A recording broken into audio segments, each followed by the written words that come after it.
Welcome to the Act Out Podcast. I'm your host, Adam Tomlin. Today's guest is Robert Mahoney. He is the founder of TVTP Solutions. It is a behavioral threat assessment. It was a phenomenal conversation. I hope you enjoy it. Roll the tape. As soon as I saw your information come up, I was like, I've got to talk to this guy.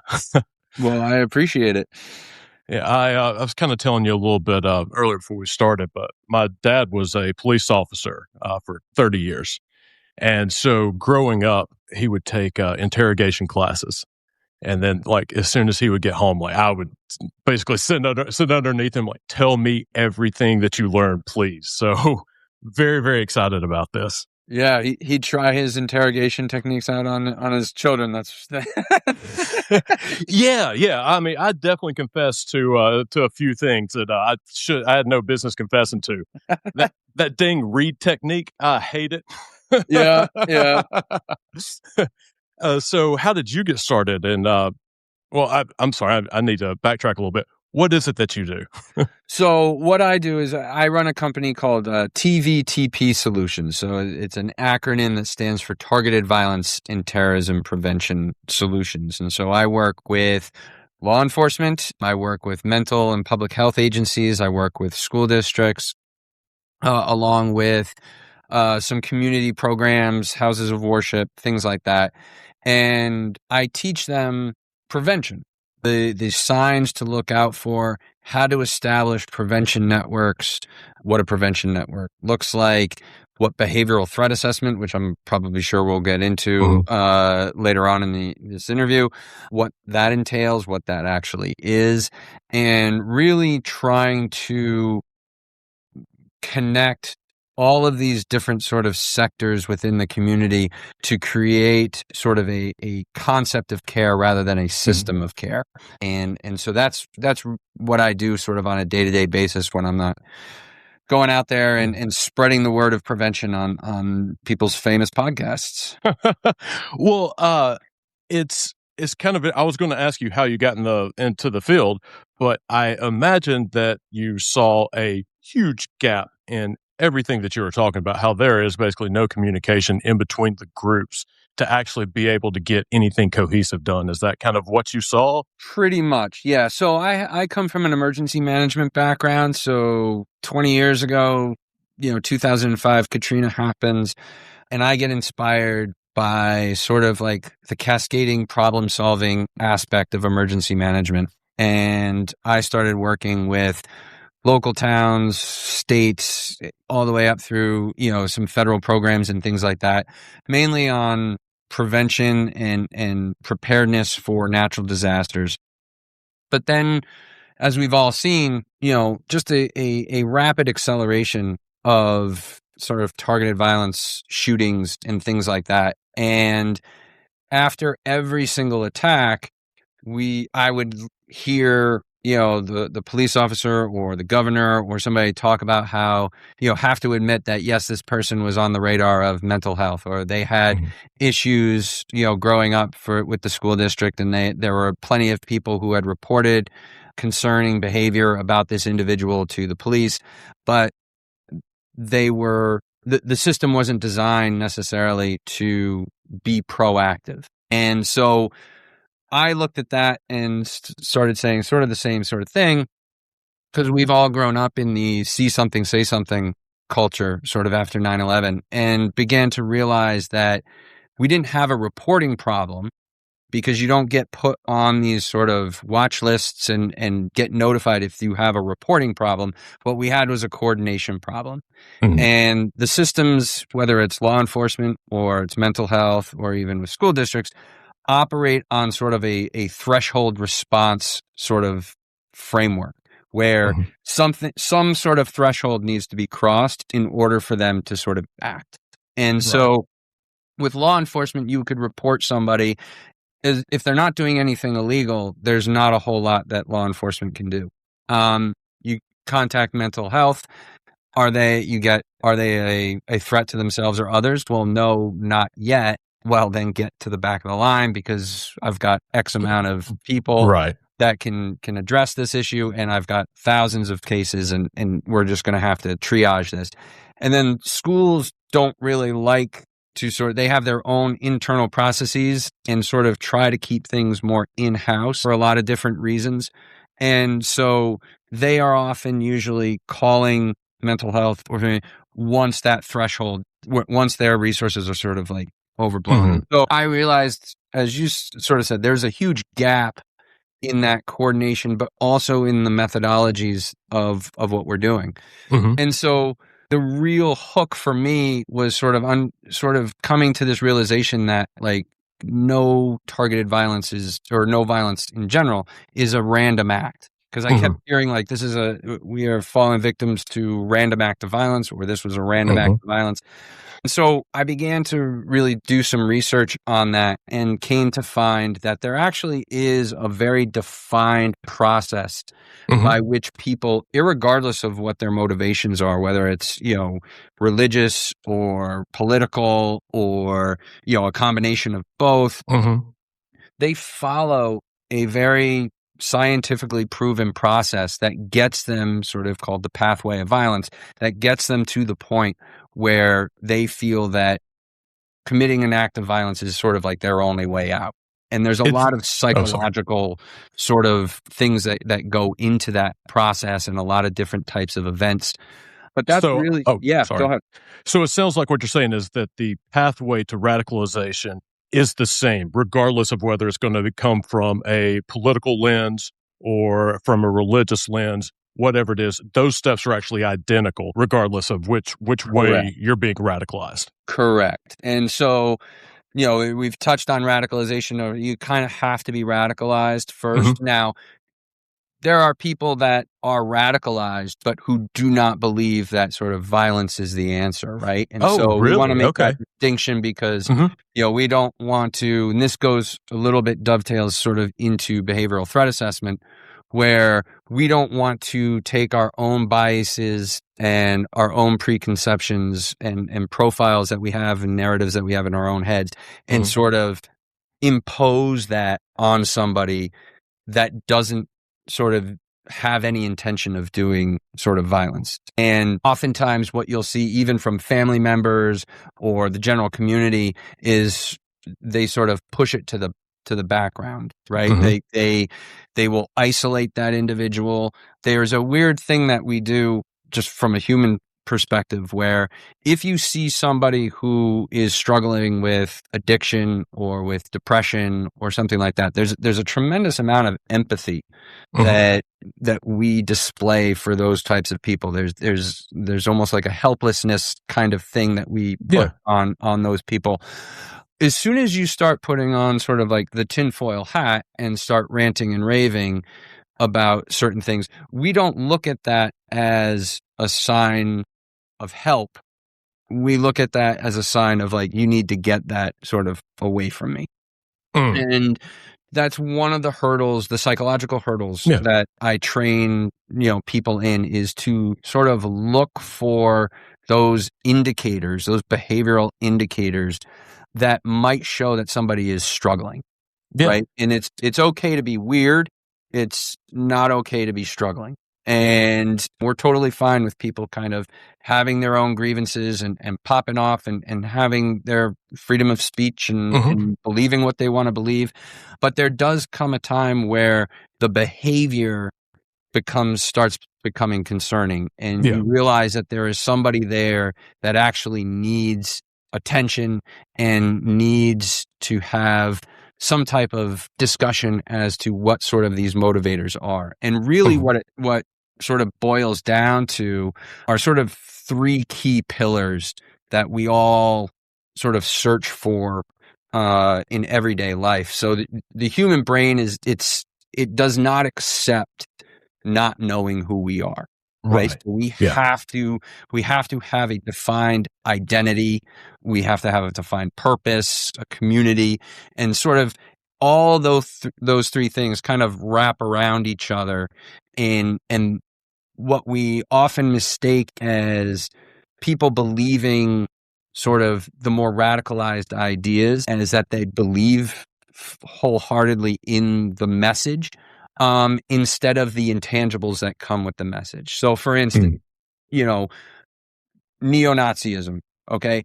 I may not necessarily agree with everything lockstep in that, but it provides me with an identity. I'm able to talk to people, whether it's online or in these meetings and things like that. That's my community. And then my purpose is this, right? Same sort of thing on the complete other end of the spectrum. If you go to like an Alcoholics Anonymous meeting, right? You go up and say, hi, my name is Rob and I'm an alcoholic. Boom, you've got an identity. All the people that are around you, that's your community, right? Yep. And your purpose, they're there and you're there to support them, right? And so those intangibles keeps you sort of locked in. And within the human brain, because it has to know what it is, even if it's a destructive behavior or if it's a destructive pathway that we're going down, it's almost too much for us to bear emotionally and psychologically to break off that sort of magnet and be sent adrift and try to find something. And so sort of on the back end of a lot of my consultations and stuff like that, taking that and then going, okay, then how do we off-ramp these people, right? Yeah, exactly. So the three things that you've talked about, humans need identity, they need community, and they need a sense of purpose. Correct. So I am assuming like what is step number one to stop that radicalization? How do we? I'm assuming, do we have to help with a sense of identity for folks? So there's layers to it. So one thing that you have to understand is that all three of those are interconnected. And so if you can lead with one, the others will sometimes follow. Interesting. Okay. The second part of it is to not think of it as an intervention. Okay. In an intervention, there is a power dynamic, which is sort of top down.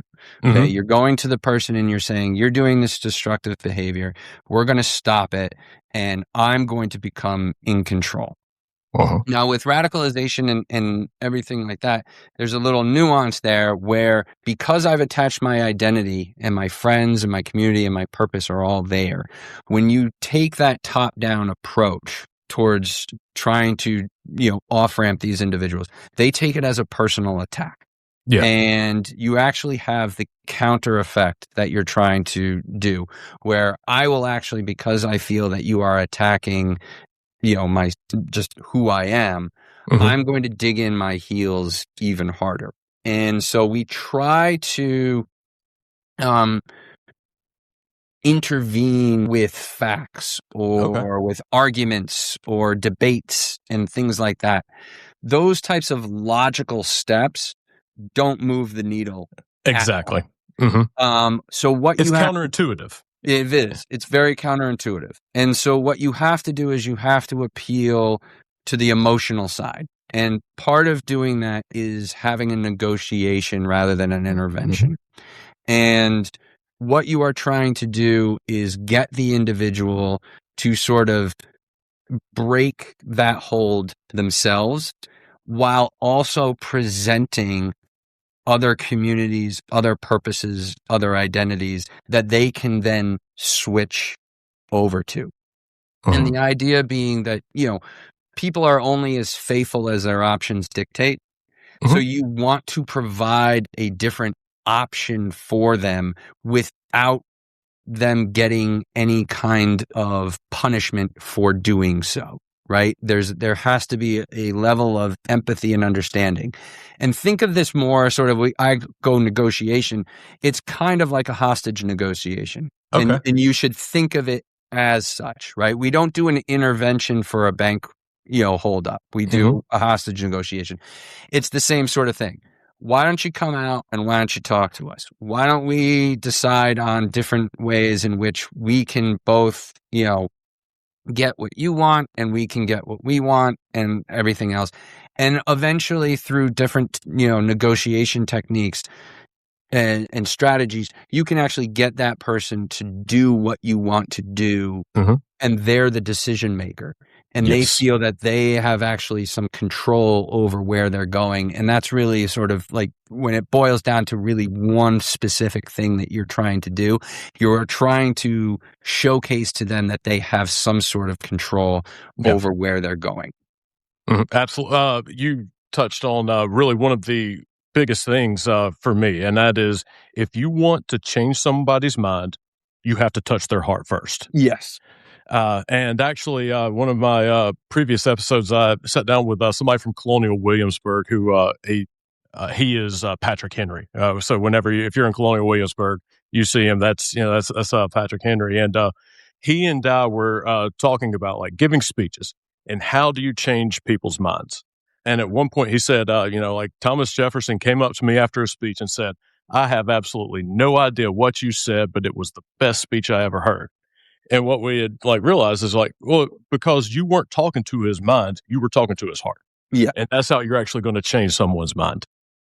Yeah. And every decision that we make is based on some type of an emotion or some type of experience that we have had. Absolutely. That brings it in. And I think looking broader into the security field, one of the other gaps and fall points that I think people within the security field have is that they try to impose rational thinking to behavioral issues. Yeah. And what ends up happening is, the hardening of sights. And I've really kind of gone with this another sort of three-pronged approach where if you want true security, most of the emphasis and sort of value that people sort of gravitate towards are within the protection or the preparedness / response elements.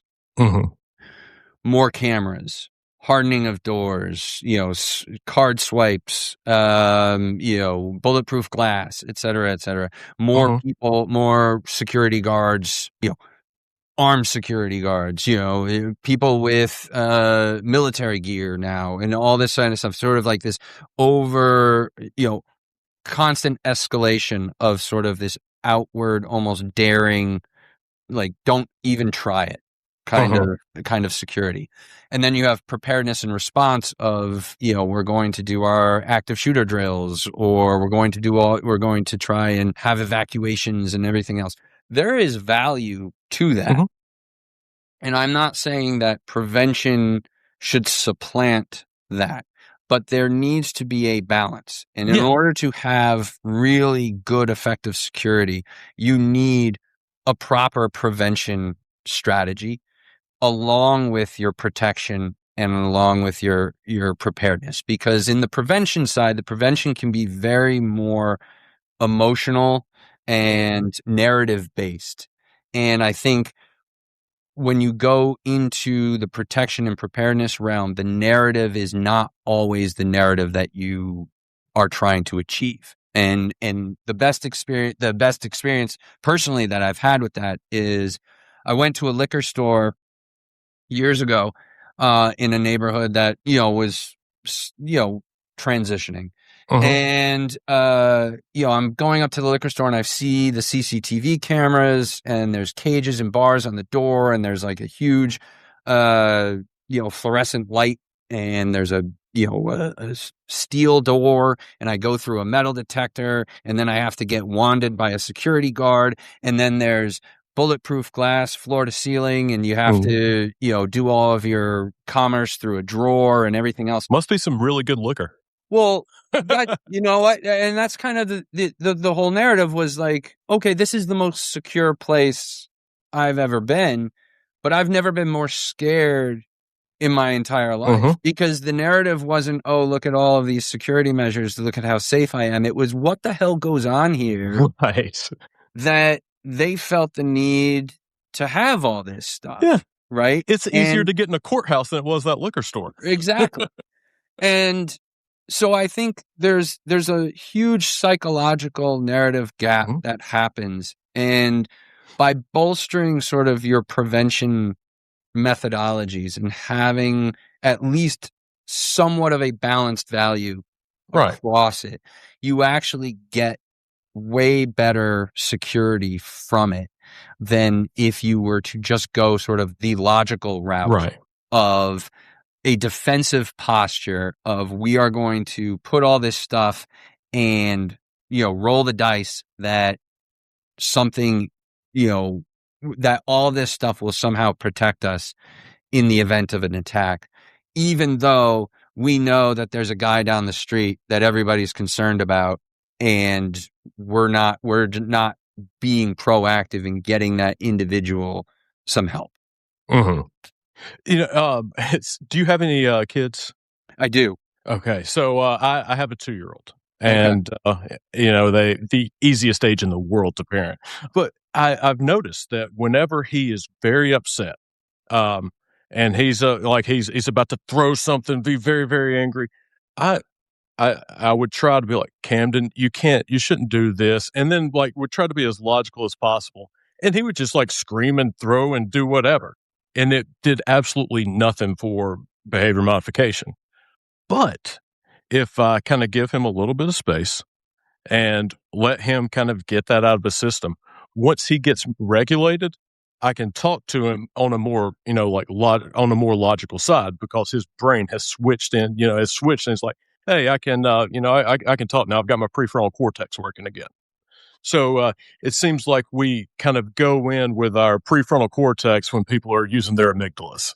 Yeah. No, absolutely. And there's all kinds of, marketing from the commercial side that looks into sort of these behavioral economics and different types of, even down to, there's a huge section I do in some of my talks about Starbucks. Mm-hmm. And, at its peak, there was a Starbucks opening every 6 hours somewhere in the world. And you don't get to that kind of saturation by just sort of selling sort of overprocessed coffee, right? There's way more intangibles that come with it. Starbucks did things like rework their duct system so that it would blow the oven exhaust onto sort of their seating area, so that you would smell the croissants being warmed up and everything else.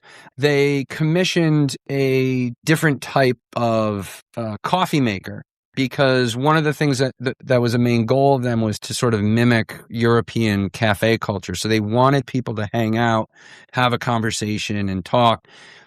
But there was a problem where the coffee machines were so loud that you couldn't have a conversation. So they had to find a decibel level and commissioned a completely different type of coffee maker that was loud enough that you knew your coffee was being made, but wasn't loud enough that you could still hold a conversation. And that kind of granular detail in knowing that is going to elicit a psychological and emotional response that is then going to lead to you wanting to buy something, is something that I think is just a huge gulf within the security realm. And I'm a big proponent of really looking at, as you can sort of see, I've got the map of Rhode Island. That's where I'm based out of.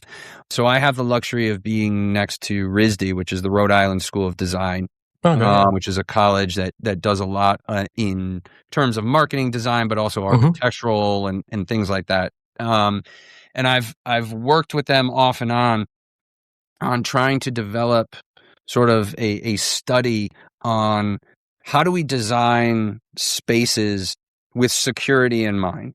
Yeah, I was literally about to ask you, how do we create a Starbucks of safety? So right. And so, not necessarily going out and having to redesign every single school or office building or anything like that. But there are certain things, whether it is the lumens of a light, if we can go from 3600 to 2700, sound deprivation, all right, in cafeterias and common areas and things like that, to bring the noise level down. Things like the paint on a wall, right? Instead of white over concrete on a hallway, if we can find a sage green that is a certain hue, and measure the amount of sort of almost in a feng shui kind of way, where you are measuring people's behaviors and also levels of anxiety and everything else, to then apply those from a security perspective. The idea being that with security, you are trying to find the abnormal, the people that are outside, the outliers, outside of that bell curve, right? You can't do that if there's a lot of noise. And so what you're going to try and do within your space is try to make that water basically as still as possible so that you're able to see what's causing the ripple. And if we I like that analogy. Yeah. And if we apply that to sort of prevention work and sort of the idea of violence prevention and behavioral threat assessment, I'm not a huge proponent of the term behavioral threat assessment. I think it has a narrative to it. While I fully am on board with the application of it, I think people get confused as to what goes into the assessment, what type of information goes into it. And I think people, when you have threat, people begin to not look at those one-off, seemingly innocuous incidences that actually, on a holistic, in its totality, are actually building the blocks of somebody heading down. You wouldn't go to a threat assessment team if, you had a classmate whose grandfather died, right? Or you wouldn't go to a threat assessment team if somebody broke up with their boyfriend or girlfriend, or if they decided to quit the soccer team or something like that, right? Those aren't threat-related information nodes that really, from a behavioral threat assessment standpoint, you would bring to that team. However, that might be a singular point in a bunch of other points that is bringing somebody, that is setting in motion sort of a spiral downward. And by taking your attention and looking at what is causing the ripples, or, oh, there's a ripple there, let's give that a little bit of attention, or let's just check up on it, or let's just see how they're doing, sort of thing. People will want to talk about their grievances. There's a section within my consulting that I do where I just let people for 90 seconds just go off on one thing.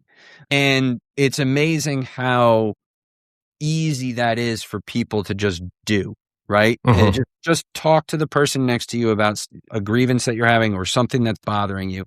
And what it does is it just levels the playing field of, like, everybody's got something, right? And everybody wants to just get it off their chest. And so the assessment comes with, okay, how are all of these different incidences, or how are all these things related to your behavior? Is your behavior, are you spiraling sort of downwards? Are you pulling away from from society at large, right? Are you becoming more agitated easily? Is your banter and things becoming more escalatory in their nature? Are you becoming more threatening, et cetera, et cetera?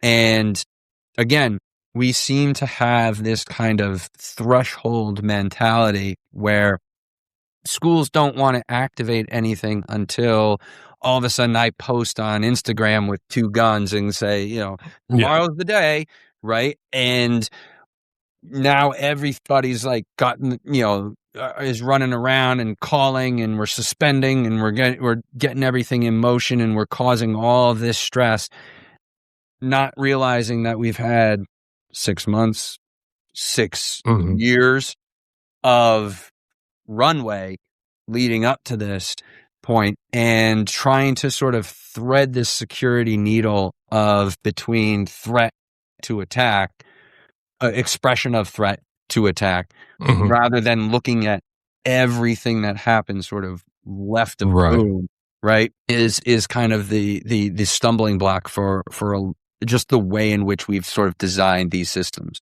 So you teach people, or you teach these kind of like the institutions and the systems to look at the patterns of behavior beforehand. So the goal is we don't want to have to even get to an Instagram story, right? Yeah, we don't even want to have to, like, to in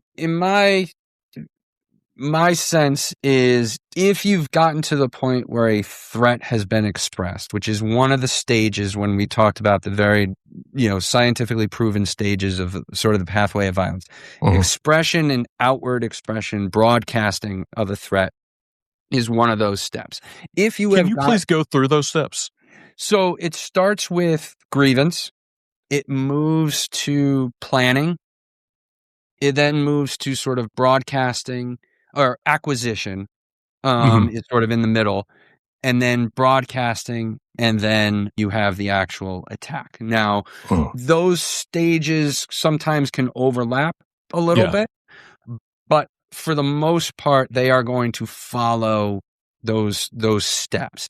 Now, there's no timeline on them either. So that grievances it's not like you just wake up, get cut off on your way to work or school or something like that, and you decide to pop off, right? Right. There is a death by 1,000 paper cuts that sort of happens through this whole thing, right? And there's reinforcement. So you might have a grievance, and then something happens during your planning stage, which reinforces that grievance, and then you decide to plan for something else, right?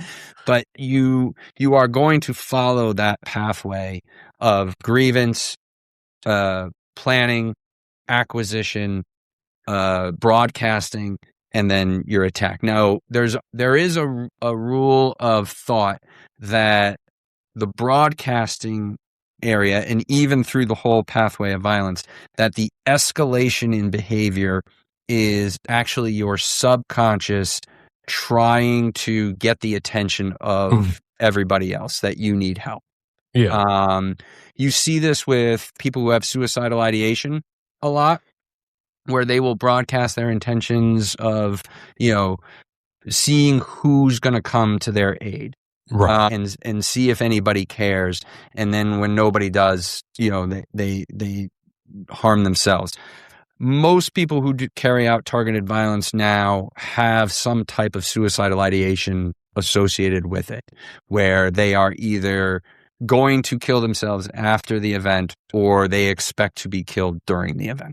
And so, given the intertwining of sort of violent ideation and suicidal ideation, there is the belief that because the subconscious can't, the emotional part of our brains, that because they can't really speak, they speak through our behaviors. And the escalation of the behavior is actually our failed attempt at trying to call for help. Yeah. And because, like I said earlier, we don't have the same empathy, right, for people who sort of have what we would call like the tinfoil hats and everything else, we often isolate those people, which just sort of compounds that downward spiral. I think so. I practice something called internal family systems, or IFS therapy, where it talks about you having parts. You're not. It's not just like a one mind. You have like parts. So if you're like part of me is really upset with mom, that's just one part of you. It's not the whole of you. And one thing that I learned is I pushed down anger for a very long time, and what would happen whenever I would do that, it didn't go away.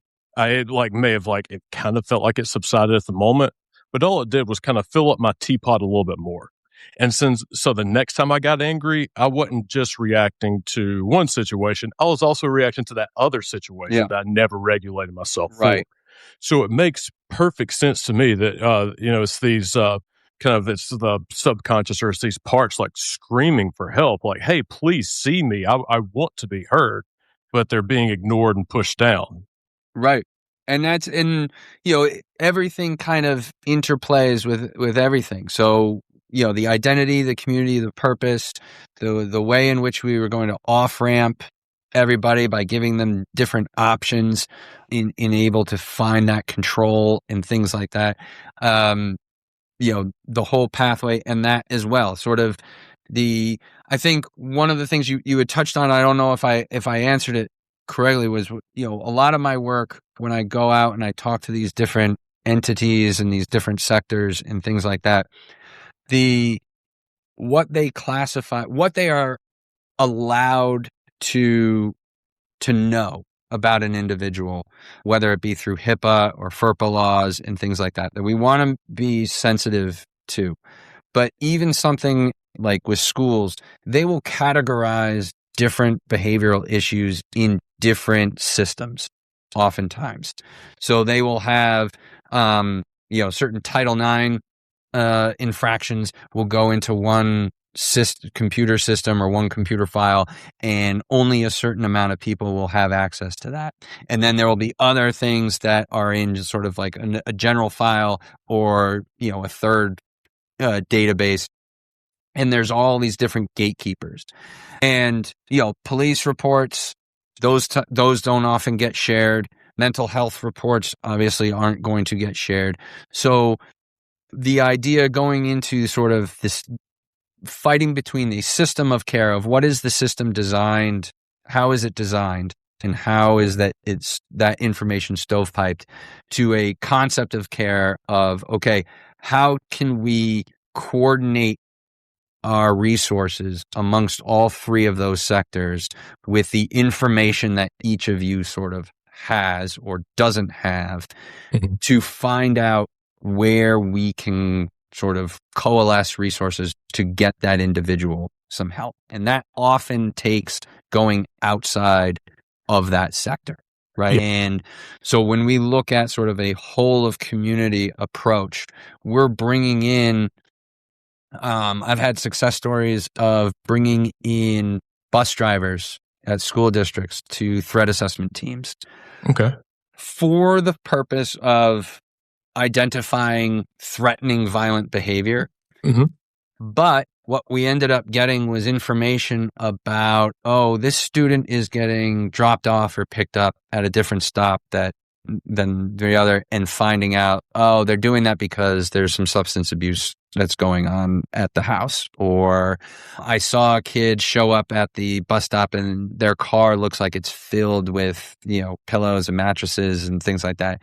Finding out, their family got kicked out of their apartment, right? Nothing to do with violence. Yeah. Right? Like nothing to do with violence. But in the idea being that you are taking a proactive preventative approach. That situation, if left to fester, could lead to other unfortunate events down the road. Mm-hmm. So go ahead and be proactive and do that. Reaching out to those different community groups, whether it's veterans or religious groups, mm-hmm. or departments of recreation. Departments of recreation are great because they see kids as well as parents in a completely different dynamic than the school would, mm-hmm. right? Or that, their everyday life would be a little bit different. So they get a lot of information. Again, we're not looking necessarily, this isn't sort of like Tom Cruise Minority Report. I'm going to scan your eyeball and get this full length thing of like all the things that you're doing wrong. What you're doing is you're just trying to assess behavior. Are there issues, as minor as they may seem, because we talked about how everybody's got mm-hmm. something that's irking them. How deep is that cut? And what do we have to do? Is it something just as easy as a quick conversation, a 1-minute conversation? Is it something of putting them in contact with a program or a person that helps out with that? Is it a veteran that just needs another veteran? Is it somebody of a certain religious affiliation that just needs to find somebody that's similar.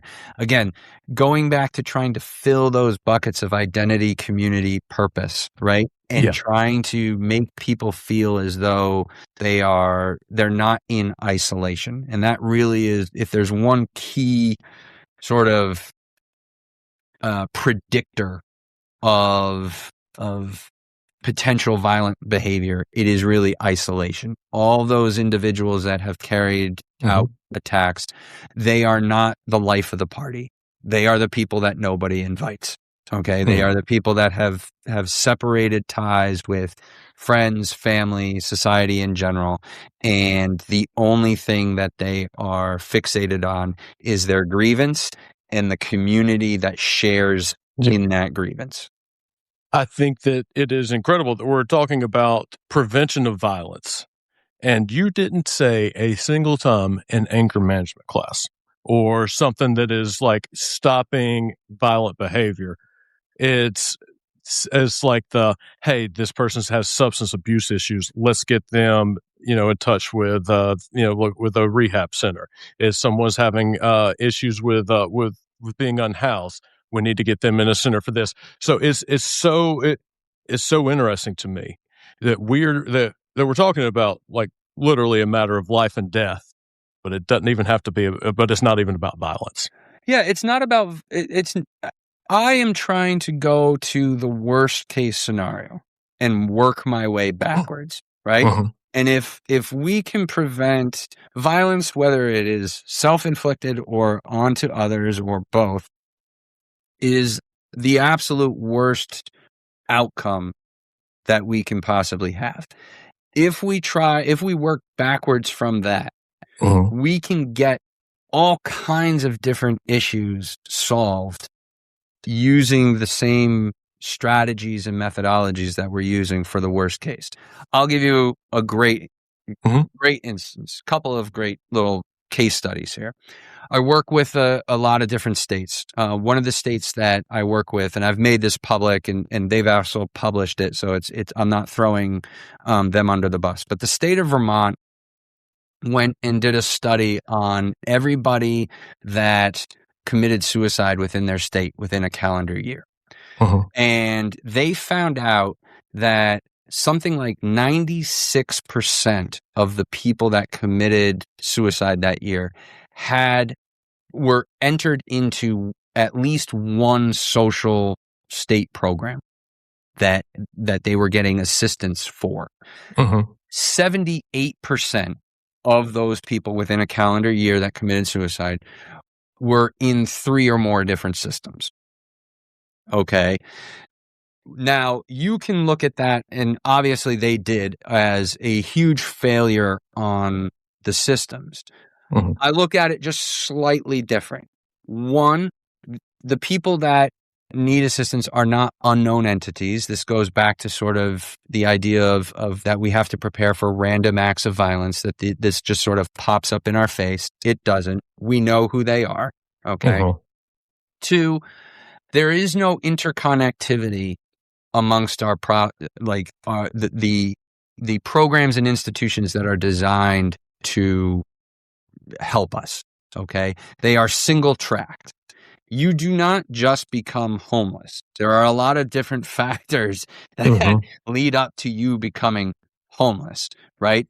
The same sort of, and I think that study really highlights the lack of connectivity amongst sort of the institutions that we hold accountable or responsible for helping us out in our time of need, right? You get this sort of, this is my lane, this is my issue, and I will deal with just that issue. But as it's shown, if you have a 78% failure rate, okay, you're not looking at the whole being. You're just taking one little slice of something, trying to mitigate that, but it's not doing anything for all the other things. And so there's a way in which the coordinated sort of prevention way of approach of doing things is, the data is there. Worked with states that could tell you, hey, if you're a first-time recipient of food stamps, we've got analytics that can tell you from the month, week, and day that person is going to show up for food assistance, right? And we've done this weird thing where we've put the onus on the person in crisis to navigate through our system of help, rather than the system of help sort of surrounding that individual and providing them with all the options that they potentially might have. They just want to get through the day. They just either want to get their food for the day, or they want some shelter for that day. They do not know or have the capacity to know that in 2 months, 3 weeks, and a day, this new thing is going to come into their life that is going to be a massive thing. And so it goes back. Oh, I'm sorry. Yeah, it goes back to what you and I were talking about earlier. If you don't have basic, like your sustenance issues met, or your housing, you are not going to be thinking with your prefrontal cortex. You're going to be in the amygdala of like fight or flight the whole time. Right. You're not going to be fight or able flight, to just do dealing anything with the immediate need. Right. And that goes also back to what we were talking about, like from a security standpoint of bringing that water down to more stillness, right? If you are in a posture, just like, you said, like you're in a fight or flight, if you have protection measures and you are doing preparedness measures, you are in a state where you are ready to go, right? You are looking for things to initiate a response, or you are waiting for something to happen. So you are on high alert. So you are going to naturally gravitate your attention to those things that are right in front of your face. And you might be missing things that are happening on the periphery that are far more dangerous and far more easier to intercede on, because your attention is so locked in on this type one thing. I go to schools and I'll often say, like, is that kid in the corner, is that just a quiet kid, or is that a kid that's in like the death grip of isolation? Like, show me tell me what the difference is. And they're like, well, he's never or she's never a problem. Well, because she's not screaming, or he's not screaming at you in front of your face. Like, how are you making that assessment that they're not a problem just because they're not speaking up in class, or they're not acting out like this other person is? Well, and that goes back to what you and I were talking about earlier. When I was talking about, like, I would ignore the anger and push it down. And so just because somebody is not exhibiting outward signs of being angry or feeling isolated, certainly does not mean that they aren't feeling that way. Right. And so Absolutely. I think that it's very important that, you've made too many good points during this interview. I'm sorry. No problem. No problem. But we need to go back to before, whenever before you're even noticing the substance use issues, where you're like, hey, this person, it seems like they're kind of having like housing issues, they're having to move around and stuff. If we can get the handle on that first. Yeah, and I think there again, everything in sort of moderation. I think one of the things that is a natural tendency to do is to look at certain risk factors and sort of check off the boxes and believe that because they are checking off certain risk factors, that then therefore they have a higher probability of violent behavior or substance abuse or something like that. To an extent, that might be true, but your internal biases are going to be imposed on that. That is the one problem with evaluating risk factors as a predictor of certain behaviors, right? Because risk factors are often looked at from a outside in lens, right? Like, oh, they're from a poor area, or oh, there's a very strong gun culture in that area. those individuals might not look at it as a risk factor. They might look at it as just sort of life, right? Yeah. And so they are not at any disadvantage or more probability of going down a pathway than anybody else. And you can see this with shooters where there really isn't, from a risk factor profile, it goes all over the place. There's people who are rich, there's people who are poor, there are people who are of different races, different genders, everything else. And so focusing a lot on the risk factors is going to sort of lead you down, is going to preempt, sort of lead you down a pathway and focus your attention on things that might not need their focused. Yeah. When you focus in on the behaviors, when you takes the biases sort of out. What are you actually doing? And are you sort of checking off that pathway of violence behavioral checklist rather than the risk factor checklist? Those behavioral indicators are far more predictive than any risk factor that you'll have. I think one of the big things that I had gotten from that was that what we said earlier, the identity, the community, the purpose, that those three things, they don't know a community or a socioeconomic demographic. Those are everywhere. That is that's a human issue. So if we're looking only at external things, we have completely missed the point. Right. And I think, again, the other weird thing about, looking at it from a security standpoint and just trying to be more human centric within the security field is that human beings are terrible at assigning value. We have no idea what the value of anything is. And in fact, it's why The Price is Right has been on TV for as long as it has, because it's a never ending cycle. You can just replay the same episode almost all the time, which they do, because human beings will not know the difference between how much a dishwasher is worth or how much they're willing to pay for a car or an all expense paid vacation. Like there's an endless thing. The weird intrinsic value, or the value that has been sort of optimized around theoretical value within the protection and preparedness realm rather than the prevention realm, is always a fascinating thing to me. The idea that you will get pushback of, well, we don't really want to do prevention because then how would we measure its success? Right? Yeah.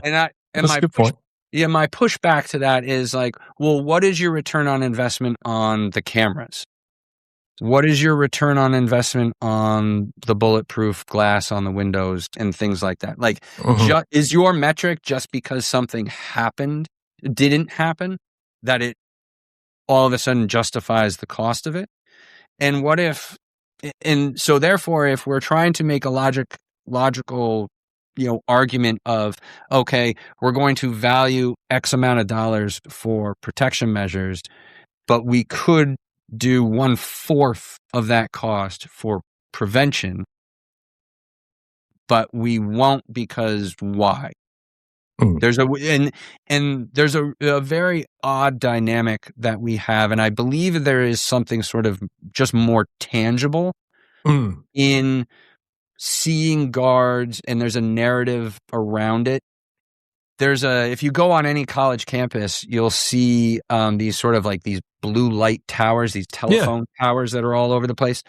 So what's interesting about those, and this goes right to sort of like the psychological value of security and what it is. Basically now every single college campus has a security app that students can download right onto their smartphone. Some of these you can live text with a police officer or campus security. Some of them are geolocated. They have a geolocation option. Some of them even go so far as you can upload your class schedule, so that if you ping that you're in, you need security to come, and typically between 11:30 in the morning and 12:30 in the afternoon, you're in X class on the third floor, et cetera, et cetera. That'll pop up. So instead of just going to the building, they'll know exactly what floor and what room that distress call is coming. Far superior, light years ahead of just this static tower box, right? That you would have to call and wait for somebody to respond, right? Yeah. Colleges have tried to remove those phone towers and have been basically backed down by the student population, have been yelled down. There is an emotional attachment. There is something tangible, irregardless of the effectiveness of it. There is something that when we see it, there's a narrative. And colleges that have a lot of those, the narrative is that we are serious about your safety. Even though I've created something that is in your pocket that you hold on all the time, that is far superior to this outdated relic, there is something within the brain that is attached to that has a narrative around that you are taking like this seriously. And that's just a weird thing within the security realm, because what you will see is you'll see universities or different things that will add more security cameras or will add more security personnel onto campus, and the exact reverse reaction happens, where they feel like their rights are being infringed. They feel that because there's more armed security around, that there's the dynamic of the environment completely changes. And it kind of goes back to that experience I had at the liquor store, where, okay, this is an unsafe environment. You have, armed security guards walking all over the place. I can't walk 5 feet without seeing some sort of security camera, taking a stand in my face, and for what reason and everything else. So there's, again, security. So fascinating. The security and the human element of it doesn't follow logic. Yeah. And when we try to impose logical solutions to sort of more psychological and emotional problems, there becomes a major disconnect in how we interact within that environment. And I do find that sort of really interesting to explore with my clients, of sort of, okay, what is it that you want to achieve here, right? And what are you doing that's actually counterproductive? One of the things that we often see is, you got to go through metal detectors while you're already in the building, right? The idea that you'll see success rates of like, well, we instituted this metal detector and we caught this student and he was bringing knives to school, right? And the question isn't like, oh, great, well, you got the knife. The question is more like, why did they want to bring a knife to school, right? That is something that you determine before they get through the metal detector, right? That is one of the things that I've preached to a bunch of schools, is sort of this doorman fallacy. A lot of schools, they'll have like the buses will come up and the students will come out, and there's nobody there from the school welcoming the students in, right? You just go in and then you go through your security measures as you're sort of in there. The doorman fallacy is that the doorman is just there to sort of like open the door, right? And when in actuality, there's a whole dynamic between having the doorman there. One, the doorman is a first line of security. The doorman is a dynamic security. So the doorman can see if, a stranger walks by and can identify, yeah, that was the same guy that walked by here on Wednesday. Why is he here? And having that sort of weird sort of sixth sense of that there's something wrong there. They're also taking a temperature check of everybody that's coming into the building, right? They're trying to strike up a conversation. Hey, how you doing? Are you doing good? And you can get body language off of that. So one of the things that I do with the schools is I encourage the staff to sort of go out at that time if they can and just say hello to the kids. How you doing? Scan who might be getting teased, who might be just looking a little low, whose body language is right. That's all security stuff, and that's also good prevention. Yeah, I was about to say that's helping it like keep the community intact. Right. If you have that teacher reaching out, it's doing kind of two things bus there. Drivers, what did you see? What was going on? You see, I mentioned that incident where they said, "Oh yeah, we think that there's, he's getting picked up or dropped off at the same thing." That's not something that often gets shared unprovoked, right? Like that's not something that the bus driver necessarily felt was necessary to tell anybody until there was a person there having a conversation with the bus drivers. Hey, what did you see? Is there some behavior that's going on the ride there? Are there students that look, like they're having a tough time or everything else, so that you can address it then and there, so that it's not, you're not waiting for that threshold to all of a sudden get crossed and then all of your response measures have to go into play. So yeah, this seems like a no-brainer for any school, jurisdiction, you name it. What are some hurdles that you've encountered? So the hurdles are just nobody that I have spoken to or presented in front of or anything like that has ever said to me, "Yeah, this ain't it." Right? Like, yeah. We don't really agree with this. Also, to that, adding behavioral threat assessment and management, otherwise known as BTAM. There's a whole host of different strategies of BTAM. Most are good with the assessment. We'll teach you with the assessment. It is the management that is really the kicker. And it is the one that actually has the most technical stuff that has to be done. And so there are certain people. There's a great woman, Dr. Emma Cardelli. My light just went out. Dr. Emma Cardelli, she's out of Boston Children's Hospital. She has created a thing for clinicians on how to manage people with violent ideation. This is getting a little bit into the weeds, but I think it's good for your audience to know. Most clinicians, certified clinicians, do not get any type of instruction on violent ideation, how to manage violent ideation.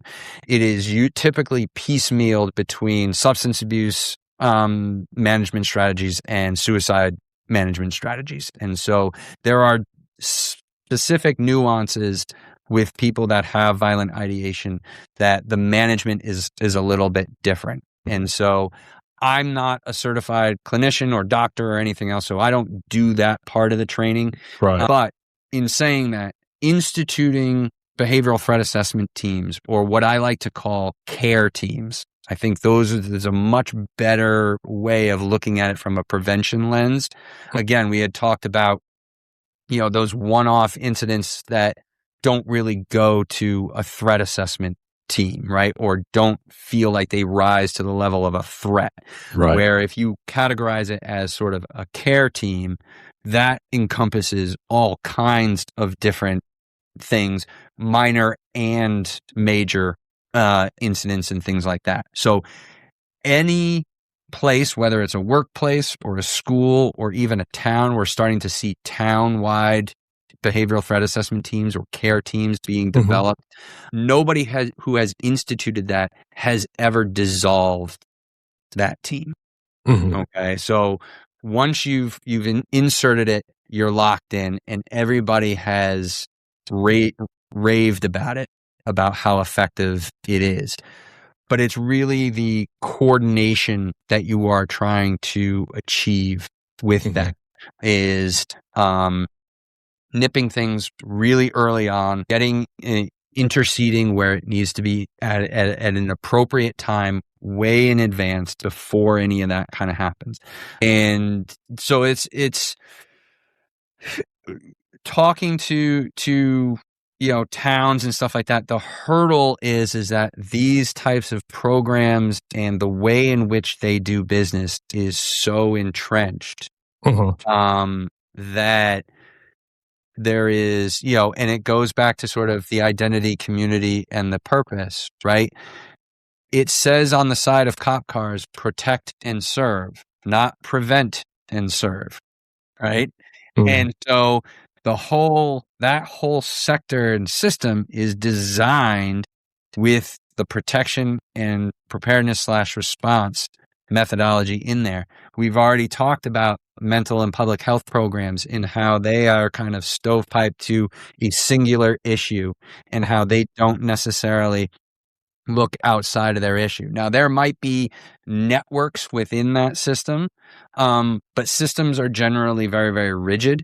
Yeah. They don't offer a lot of flexibility. And then the networks within those have usually single points of failure where it is one person that, is taking the initiative to reach out. But as soon as that person leaves, the whole network kind of like collapse amongst itself. So really the stumbling block is looking at this long term. What you want is not a system or even a network to be developed. What you want is that this becomes just the way you do business. Right. Okay. Yeah. That whether it is within a school district, whether it is in a school, whether it is in an office, however you want, however small or however big you want to make it, this is just how you operate with different types of information and how you just sort of examine and assess the people that are within your environment. There's a great story that's kind of an analogy that I used between Toyota and Mercedes. And so this is actually a pretty interesting story. So back in sort of like the late 70s, early 80s, the most reliable car on the market was, I think it was like a Mercedes AMG Roadster or something like that. And the 1A to that Roadster was the Toyota Corolla. And nobody within the auto industry could figure out how Toyota was making this car that was just as reliable as the Mercedes at 1/3 the price.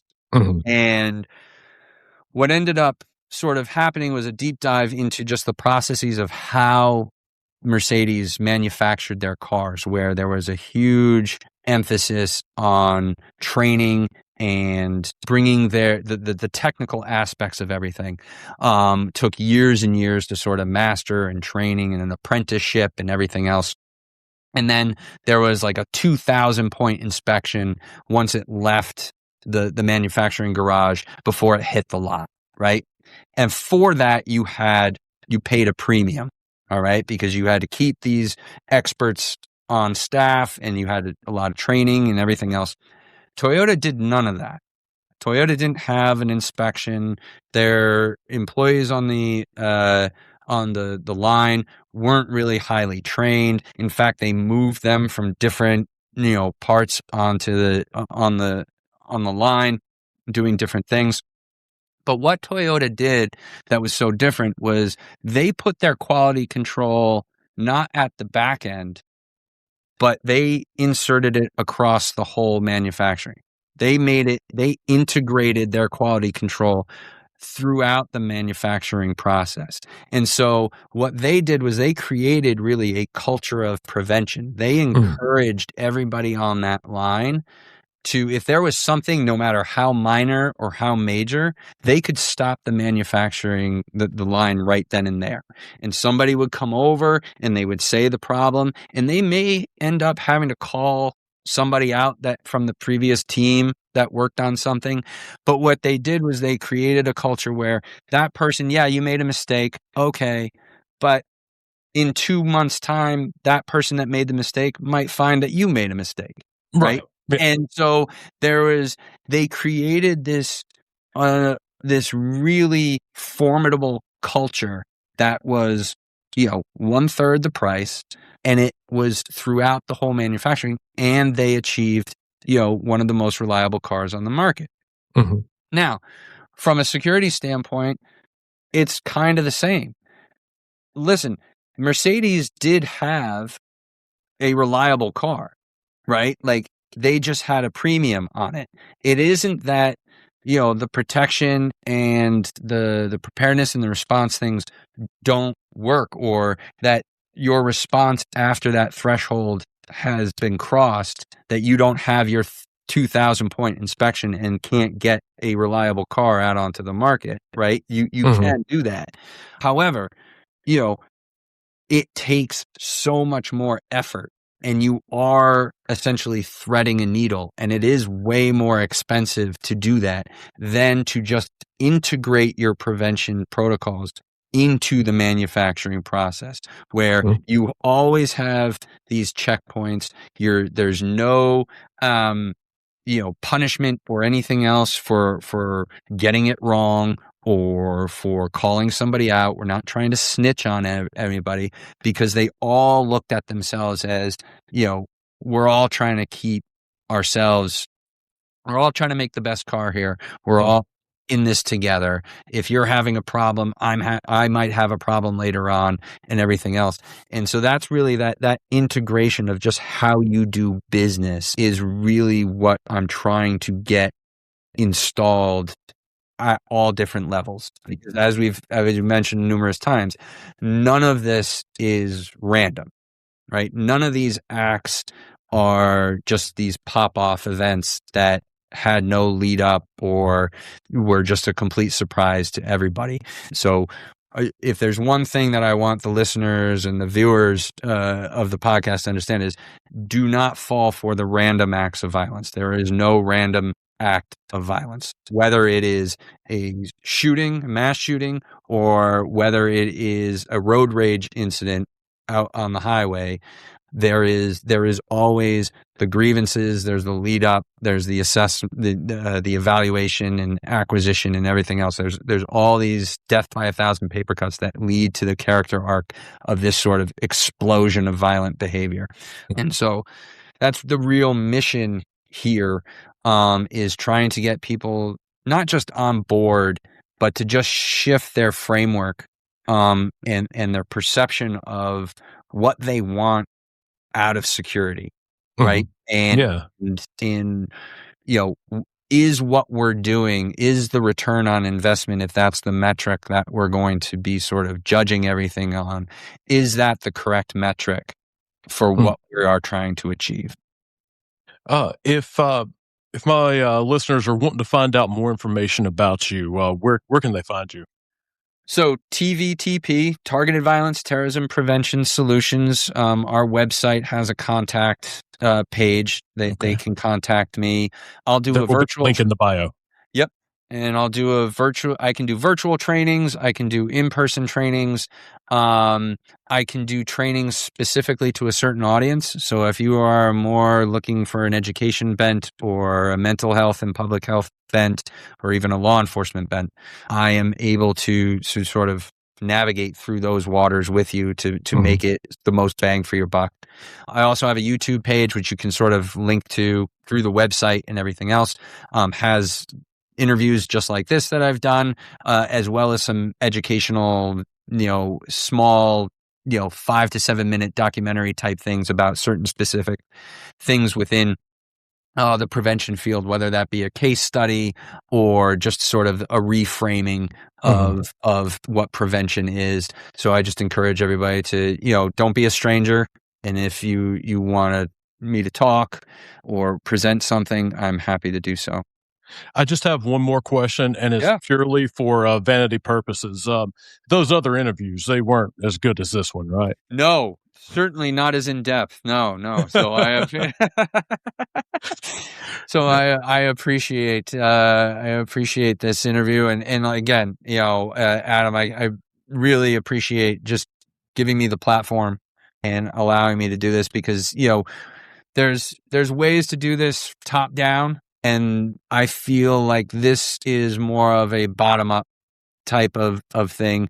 I know I've spit out a lot of different a lot of information, kind of drinking from the fire hose here, but well, they can listen a couple of times. That'll be there okay. you go. But I really think I think going back to sort of that Toyota model, I think what they really realized was you don't need to be a trained professional in order to do this.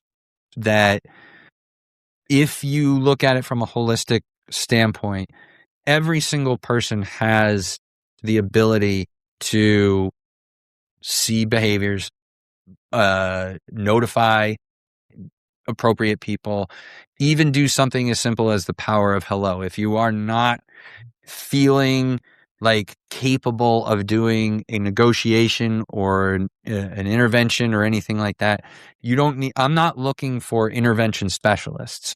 All I'm looking for is for people to recognize when somebody is potentially struggling and seeing if there's a way that they can help. And it's amazing what can happen if you just take that little step, irregardless of what your background is or your training or anything else. There was a huge campaign a while back about the power of hello, and going back to what I was the part in my talk where I let people just kind of do a grievance dump for about a minute. It's amazing how better people feel knowing that they get something off their chest and there's no judgment and there's a person out there that is concerned about their well-being and doesn't want to impose their thoughts or their biases or have a debate or anything else. Just let them know that if you need any help, you've got at least one person that you can call or talk to or something like that.